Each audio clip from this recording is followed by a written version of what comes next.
Alcyonium.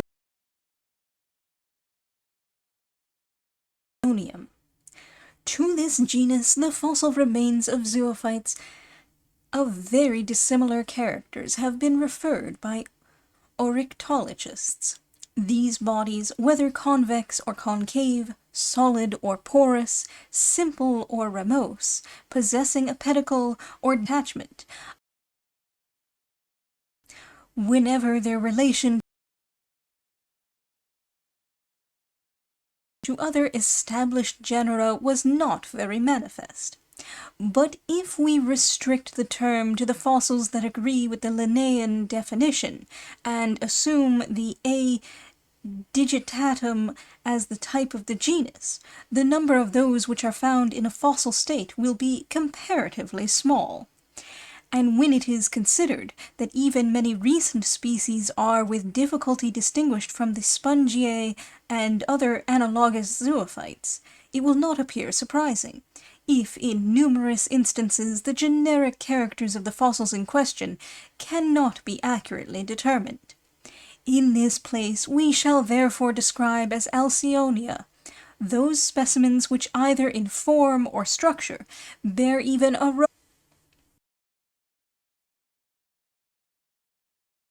Unedited alcyonite.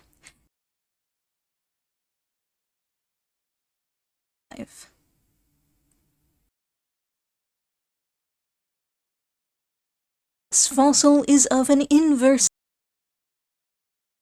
conical figure, the upper part being slightly convex and having a shallow circular cavity in the center. The external surface is marked with several reniform depressions, but is destitute of the porous structure observable in the recent Alcyonia. The constituent substance is chalk. This specimen corresponds in many respects with the siliceous alcyonite described by Mr. Parkinson, Figure 6. 15. Figure 4 represents a vertical section of a similar specimen. Localities: chalk pits near Lewis.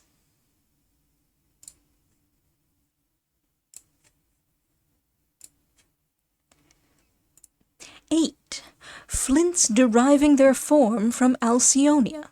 Organic Remains, Volume 2, Tablet 12. These are frequently met with on the ploughed lands of the South Downs, and in all probability are the remains of Alcyonia enveloped in flint.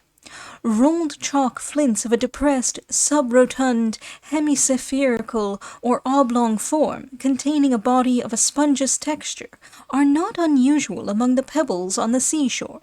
They are similar to the specimens figured by Mr. Parkinson. The substance which they enclose is evidently of Alcyonic origin. Localities: the conical form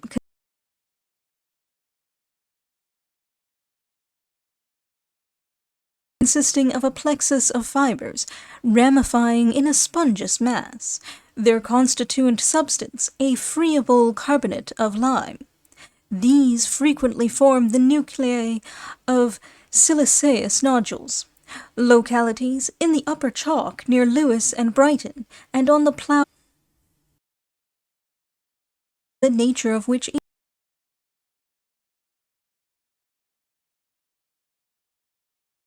is unknown. Tablet 16, Figures 17, 18. These fossils are of a pyriform shape, slightly furrowed longitudinally, and composed of flint, coated with a calcareous crust. When viewed through a lens, their surface exhibits a spongeous structure. They are solid and exhibit some indications of a pedicle or process of attachment. Localities: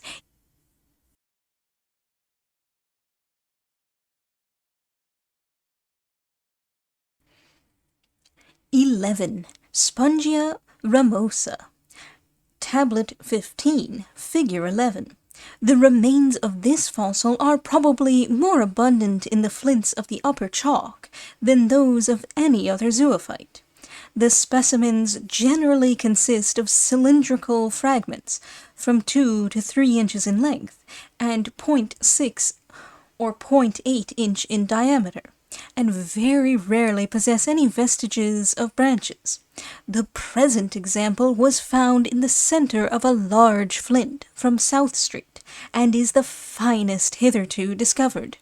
It is of a compressed cylindrical form, nearly 8 inches long, and exhibits the remains of 7 branches. Yet it is evidently only a fragment of a large specimen. Its structure is spongeous, and it is destitute of an epidermis, or external covering. This spongite appears to have been of so delicate a texture as not to allow of its preservation in the chalk, and it is only when enveloped in siliceous nodules that any distinct traces of it remain. The constituent substance is partly siliceous and partly calcareous, the center being generally composed of flint, and the external spongeous mass of a friable white or yellowish carbonate of lime. In a few instances the surface is frosted over with druzy crystals of quartz.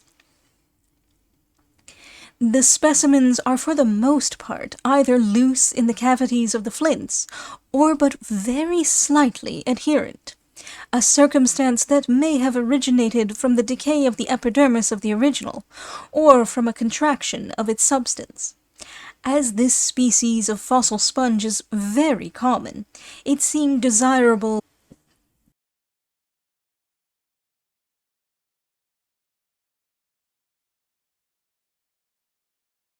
the siliceous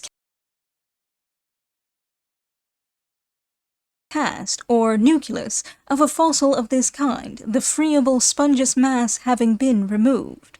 Similar specimens are not unusual in the cavities of those nodules in which the original zoophyte has suffered decomposition subsequently to its immersion in the flint.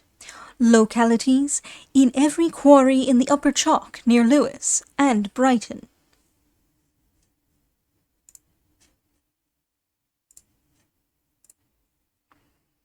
12. Branched silicified zoophytes belonging to some unknown genus.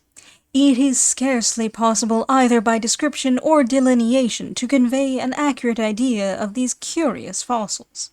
They generally occur in the center of the largest flints, and are more or less ramose. Some specimens have from 4 to 6 branches, the terminations of which appear on the surface of the nodule, in the form of annular depressions. Upon fracture, these bodies are found to consist of innumerable diverging tubuli, proceeding from one common center, or stem, and surrounded by a spongeous epidermis. Their constituent substance is siliceous, being frequently composed of agate or chalcedony, and having a loose covering of carbonate of lime. An analogous structure is observable in the sand alcyonia of Warminster Common, but the latter do not appear to possess the spongeous epidermal covering so strikingly displayed in the former. The only recent zoophyte to which these fossils bear the slightest resemblance is the branched sponge from Cape Coast Castle in Africa, figured by Ellis in the Philosophical Transactions, Volume 55, Tablet 11, Figure F. But the dissimilarity between them is too great to admit of the supposition that they belong to the same genus. Localities: Upper Chalk, near Lewes and Brighton. 13. The epidermis of a ram viewed through a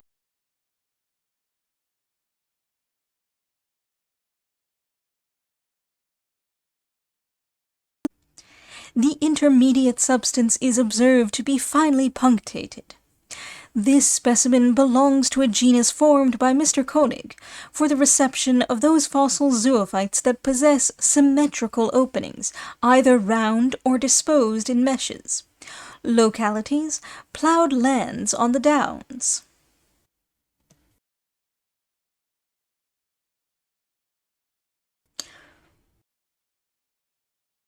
14.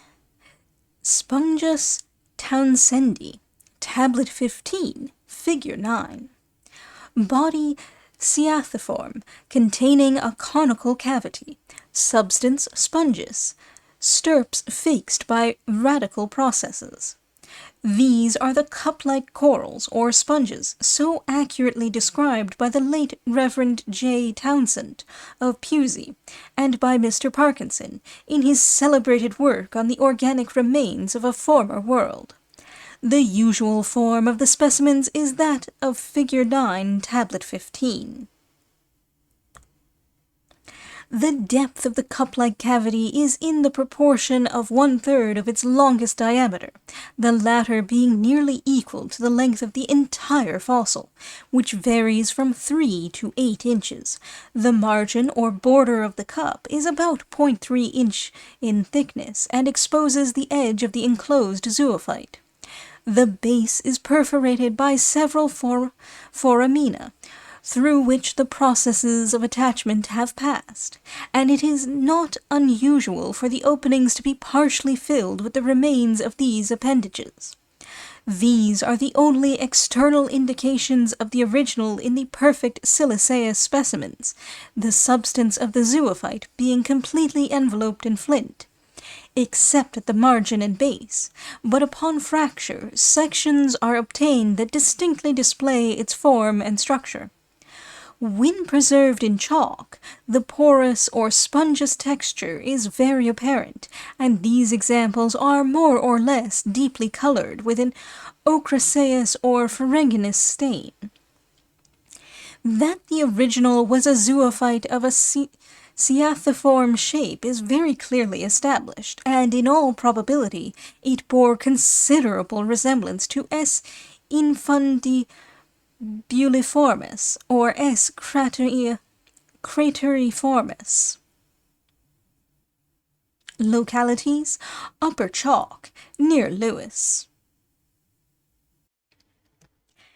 15. Spongus labyrinthius, Tablet 15, Figure 7. Body hemispherical, turbinated, or subcylindrical. The superior surface marked with flexus depressions. Base perforated. The figure sufficiently explains the usual form of these fossils. The base has an irregular foramen for the passage of the processes of attachment. The upper surface is almost flat, and is marked with flexus anastomosing depressions, surrounded by a circular or elliptical indentation that forms the outer margin. These markings are produced by the edge of the porous substance enveloped in the flint, which is evidently the remains of a zoophyte of the genus Spongus. The body is from 1 to 3 inches in length, apparently smooth, but giving that peculiar sensation of roughness to the touch, which is considered by Mr. Parkinson as characteristic of the fossil remains of the Spongae and Alcyonia.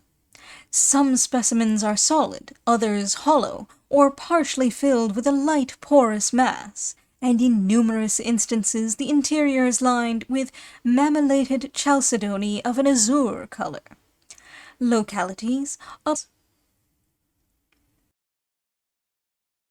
These are the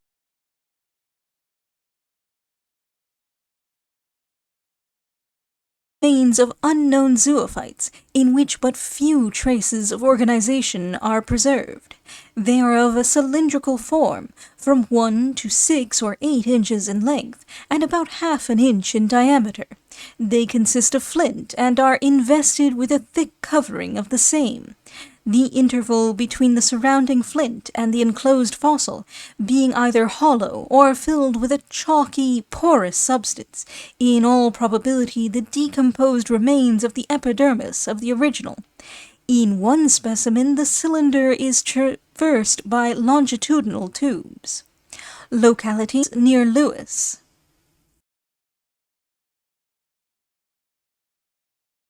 Having a finely reticulated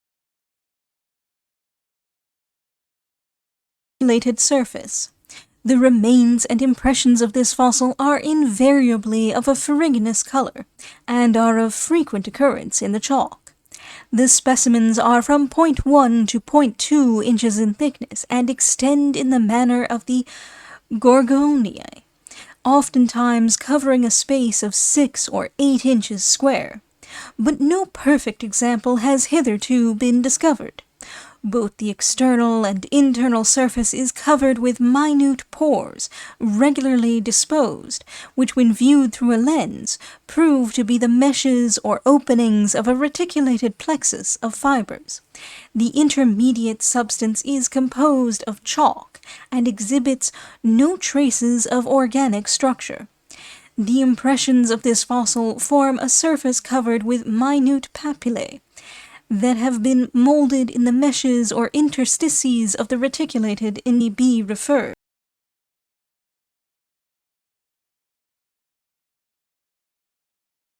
and in others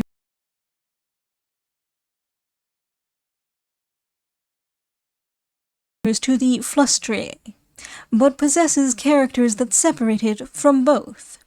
Localities: Upper and Lower Chalk, near Lewis and Brighton.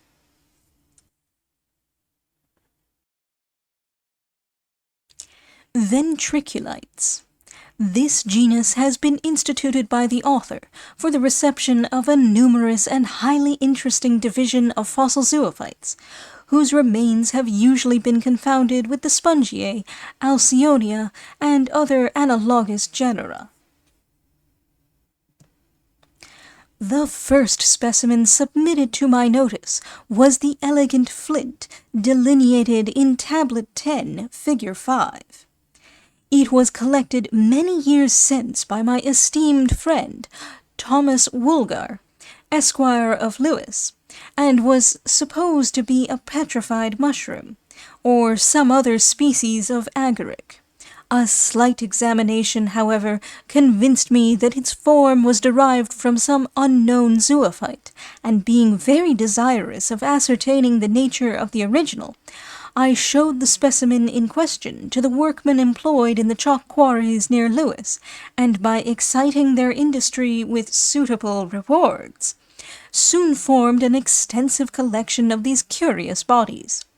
But the refractory nature of the silex in which they were enveloped prevented the acquirement of any satisfactory information.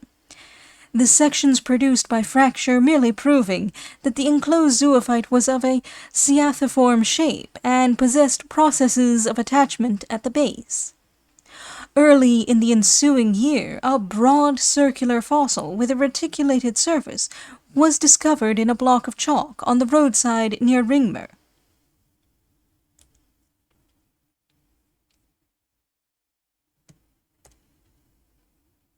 But this appeared to differ so essentially both in form and structure from the funnel-shaped flints above mentioned that their relation was not suspected. Notwithstanding the investigation was continued with but little intermission, nearly 2 years elapsed before any additional light was thrown upon the subject. In Tablet 11, in which the inferior portion of the zoophyte is enveloped in flint, and the upper part displayed on the surface of the chalk, proved most decidedly the identity of the chalk and flint specimens.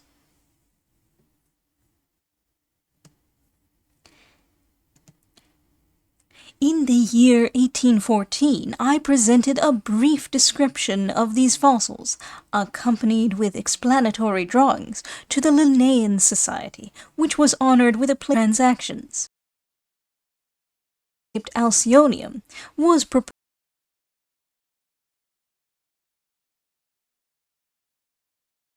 proposed as a temporary distinction, till future discoveries should point out more precisely its situation in the scale of animated nature.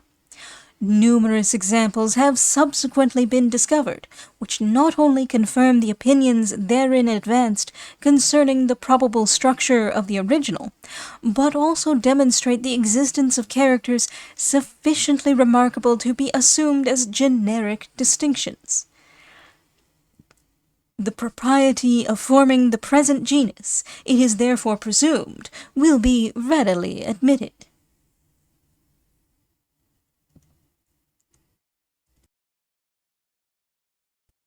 (18) Ventriculates radiatus, tablet 10, 11, 12, 13, 14. General characteristic: body inversely conical, concave, capable of contraction and expansion. Original substance spongeous or gelatinous. External surface reticulated. Internal surface covered with openings or perforated papillae. Base imperforate. Base imperforate, prolonged into a stirps, and attached to other bodies. Specific character: infundibiliform, external integument composed of cylindrical, anastomosing fibers, radiating from the center to the circumference. Inner surface covered with perforated papillae, formed by the open extremities of short transverse tubuli. Stirps fixed by radical processes. So numerous are the accidental varieties of form assumed by the fossil remains of this species that it is difficult to distinguish them correctly without the assistance of an extensive suite of specimens. This circumstance is partly attributable to the various states of expansion and contraction in which the originals were introduced into the mineral kingdom, and partly to the mode in which the remains are occasionally preserved. The specimens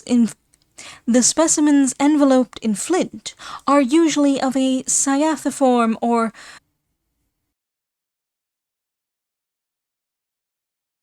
less expanded in the form of a broad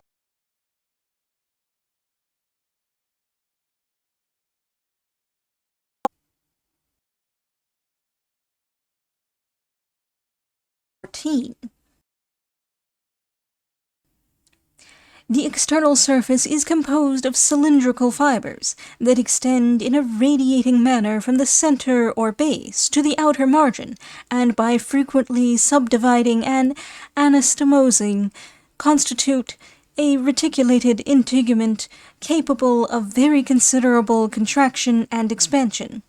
See Tablet 12, Figures 1, 2, Tablet 13, Figures 2, 3, 4, 5, Tablet 14, Figure 2. The fibers are solid and when viewed through a lens exhibit a porous structure, bearing considerable resemblance to dried sponge.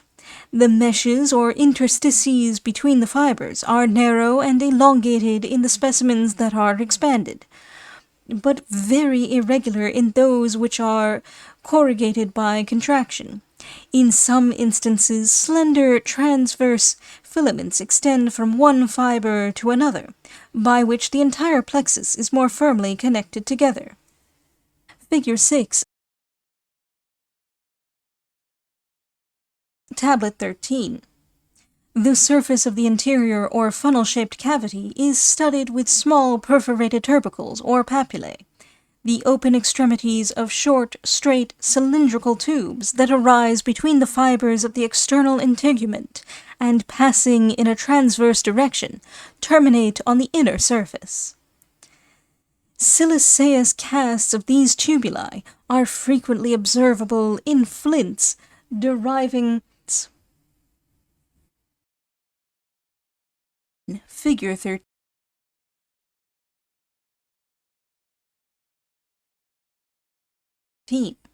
The base forms an elongated stem or stirps and terminates in diverging root-like processes, by which the original was fixed to other bodies.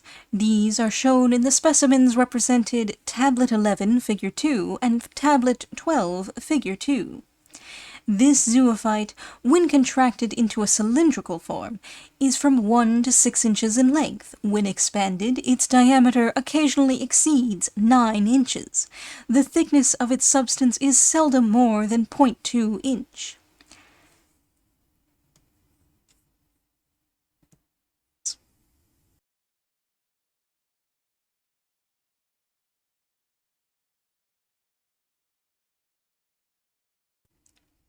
Figure 1.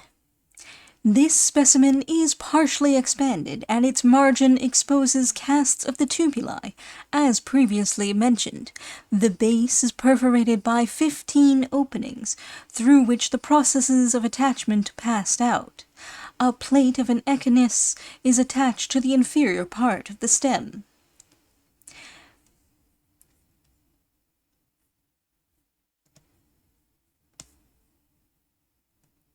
Figures 2, 3, 4. Small turbinated flints formed in the stirps or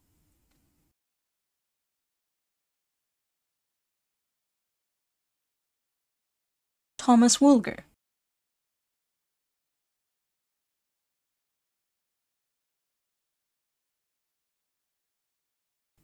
The margin is marked with semilunar indentations. The impressions of the fibers of the external integument. A similar appearance is observable on the edge of figure 9.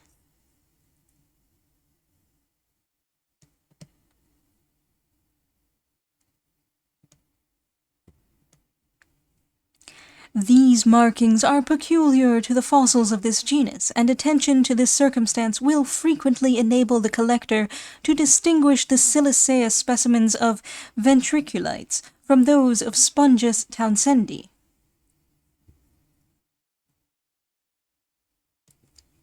Figure 6. This specimen is inverted in the engraving. It is hollow, the zoophyte it formerly enclosed having been removed. The upper part, the base of the original, has numerous openings formed by the transit of the radical processes.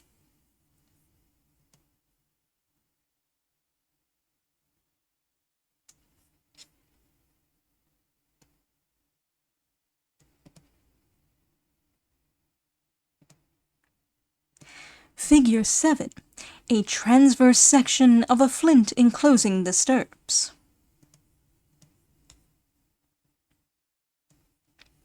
Figure 8.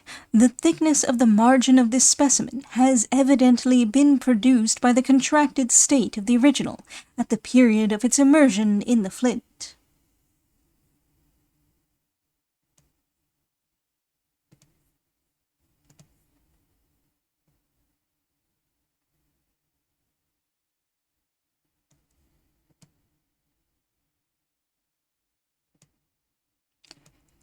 Figure 9 represents a specimen viewed from beneath. The specimens above described exhibit no traces of organization except at the margin and base, the outer surface of the original being obscured by the silex, in which it is embedded. In some examples, however, the enclosed zoophyte may be separated from the surrounding flint by a well-directed blow on the margin, and very delicate casts and impressions may be thus obtained. The former exhibit the external integument changed into a white, friable carbonate of lime. The latter form conical cavities covered with numerous interrupted ridges, disposed in a radiated manner. The casts of the funnel-shaped cavity are solid cones, their surface exhibiting numerous minute papillae that have been molded in the open extremities of the tubuli. A chalk specimen of this kind is figured by Lude, number 176, but it is drawn in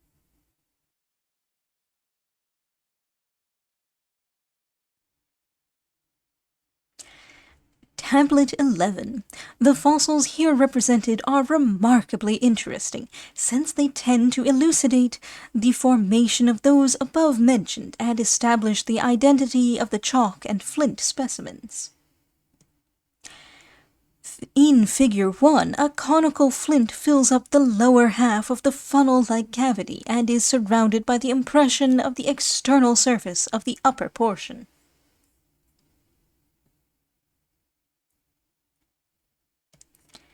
In Figure 2, the stem is occupied by a small turbinated flint that sends off several radical processes from its base. The dissimilarity in the size and shape of these flints is purely accidental, arising from a greater proportion of silex having been deposited in the one instance than in the other. Hence we may infer that if in either example the quantity of silex had been sufficient to have filled the entire cavity, the flints thus formed would, in every particular, have resembled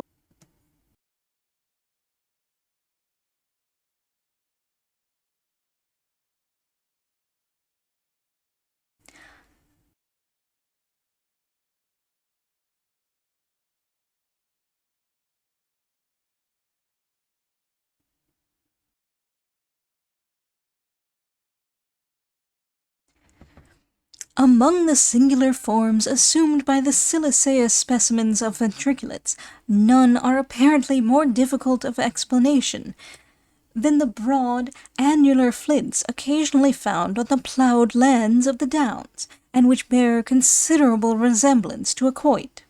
Their origin is, however, simple.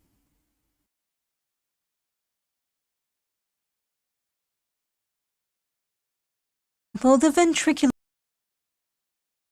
is inverted and attached to the chalk by its inner surface, the outer integument forming a narrow zone round the annular flint, which in the perfect state of the fossil encircled the stem, as is shown in the annexed sketch. The appearance of this specimen seems to warrant the conclusion that at the period of its mineralization, the silex was in the state of a thick, viscid fluid.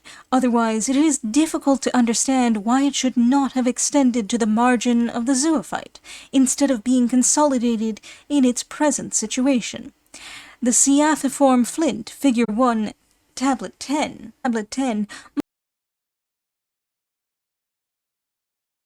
might also be adduced in support of such an opinion, since the silex not only fills the cavity of the ventriculate, but is elevated considerably above the margin, as if a pulpy or glutinous fluid had been gradually poured in, till the cup-like cavity was overflowing.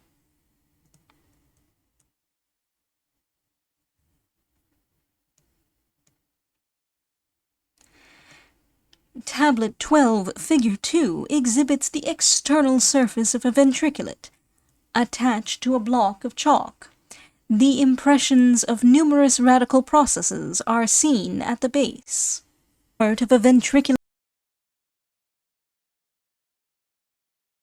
preserved in flint, the side of the cavity being somewhat collapsed.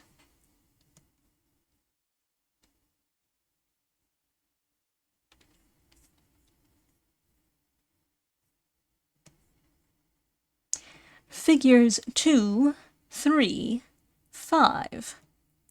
Chalk specimens of the stem or inferior part. The moniliform appearance of the fibers is probably the result of contraction.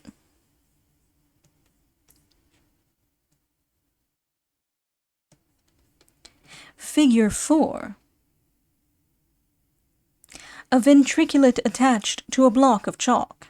The lower part is enveloped in flint, but a fracture near the base exposes a portion of the enclosed zoophyte.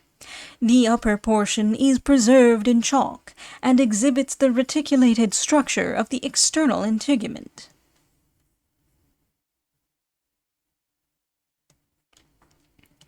Figure 6, a magnified view of part of the external surface of Figure 2, showing the lateral filaments or processes. Chalk specimens of ventriculates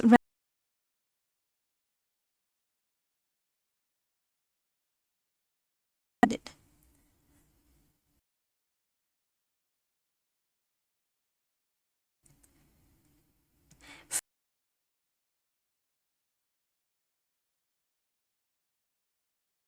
Figure 2, the external surface with its reticulated integument.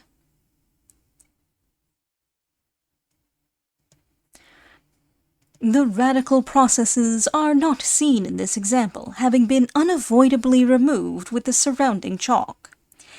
In concluding this description, it may be proper to offer a few remarks on the probable economy of the recent animal, and from the facts that have been presented to our notice, endeavor to illustrate the nature of the original.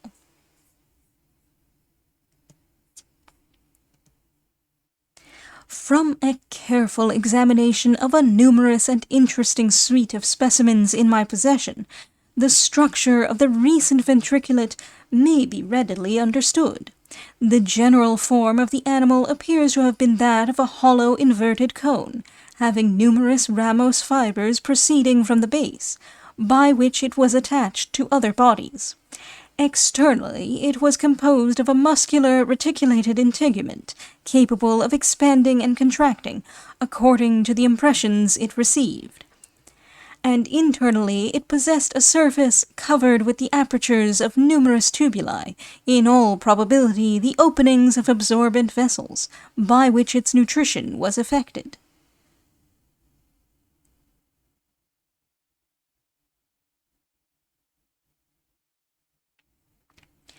These inferences naturally present themselves even upon a slight inspection of the fossils above described. It has already been shown that the specimens occur in every indeterminate form, between that of a simple elongated cone and a flat circular disc. Hence it is obvious that the substance of the original must have been soft and elastic, susceptible of spontaneous expansion and contraction, or it could not have accommodated itself to such a variety of shapes without fracture or laceration.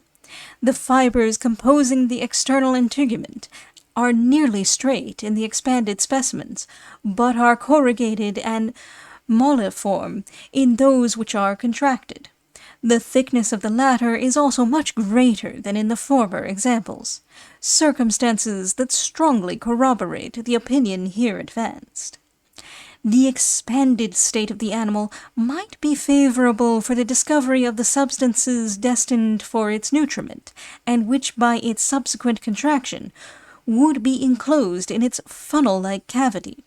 Whatever may have been the nature of its aliment, it seems probable that it underwent a certain degree of digestion and assimilation before it was fitted for its support, and that the nutritious particles were taken up by the openings so numerously distributed on the inner surface of the ventricular cavity.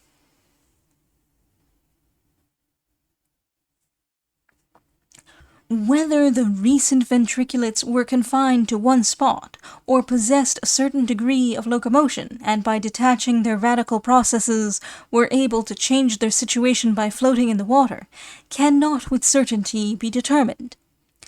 But it seems more probable that, like the Alcyonia and Actiniae, they were permanently fixed to the rock upon which they grew.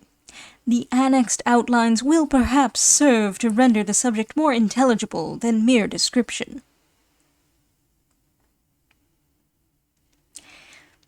Figure A. A ventriculate in an expanded state, showing the inner surface. Figure B. A specimen partially contracted, exhibiting the external integument. Figure C, a ventriculate more expanded, and exposing the internal cavity. From what has been remarked, I am therefore led to conclude that the ventriculates were more nearly related to the Actiniae than to the Alcyonia, and that each individual was a perfect animal, capable of performing those motions which were necessary for its preservation and subsistence. Localities: Upper Chalk, near Lewes and Brighton. Organic remains: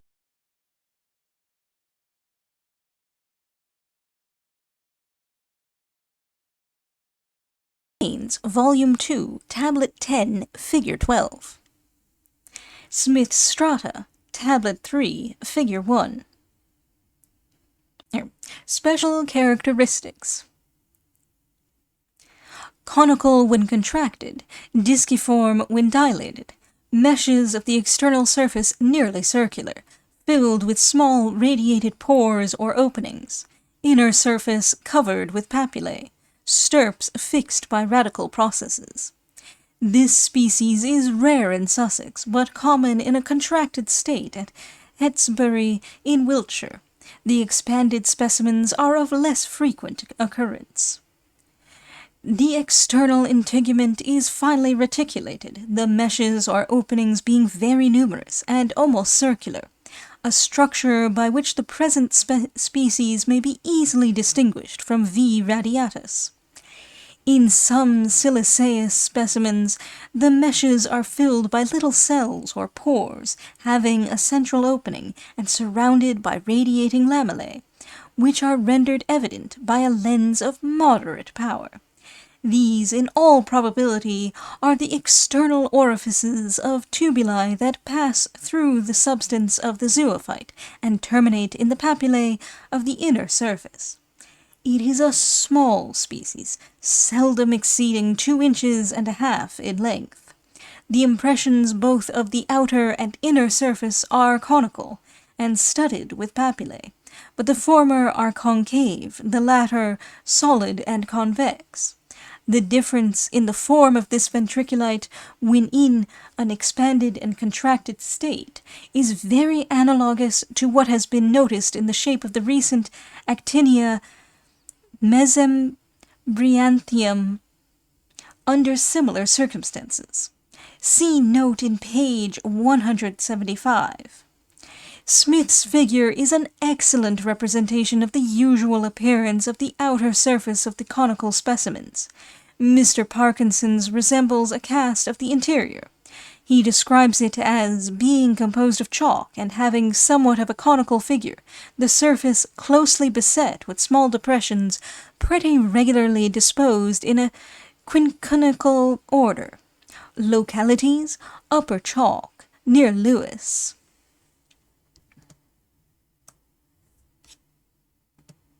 Quadrangularis.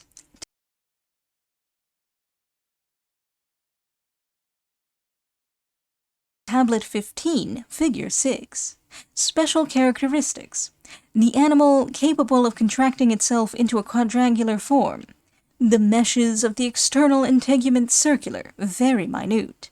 Inner surface... stirps? The specimen represented is the only one hitherto discovered.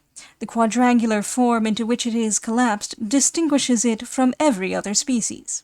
Locality: Upper Chalk, Offham.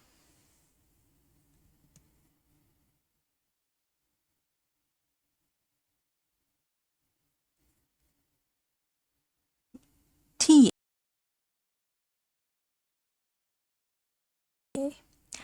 Tablet 15, Figure 3. Special characteristics. Inversely conical. Meshes of the external integument oblong, irregular, rather distant. Inner surface covered with circular depressions. Margin of the cavity broad, smooth, and nearly flat. Base fixed by radical fibers. The form and appearance of this species are so well expressed in the engraving that a brief description will suffice. It is distinguished by the large, irregular, oblong meshes of the reticulated surface and the broad, smooth border of the ventricular cavity. The lower part of the specimen figured is siliceous, and a radical process is seen issuing from the base. I have named this beautiful species in honor of Miss Bennet of Norton House, near Warminster, Wilts, a lady of great talent and indefatigable research, to whom I am under infinite obligations for many valuable communications on scientific subjects. Localities: Upper Chalk, near Lewes.